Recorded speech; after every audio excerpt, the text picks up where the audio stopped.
Tea farmers in East China's Zhejiang province on Monday started to harvest Longjing tea, one of the most popular tea varieties in the country.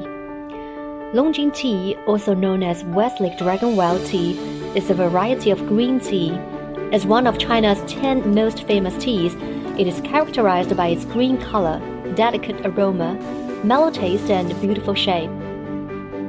今年呢，我从目前的情况看呢，应该说，茶叶的展示啊，各方面应该是都是比较好的，质量应该是很好的。According to Hangzhou Longjing Tea Management Association, the annual output of Longjing tea this year is forecast to maintain last year's level. In 2022, the annual production of Longjing tea reached 502 tons, with a total output value of 560 million yuan.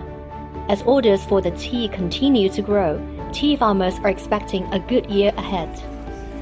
路过的人都会停下脚来喝一杯茶，如果有时间他会吃个农家饭，然后还带上几斤茶。前提我们把茶做好，还要把它存好。我想想看，今年一定会很好，真的，我很有信心的。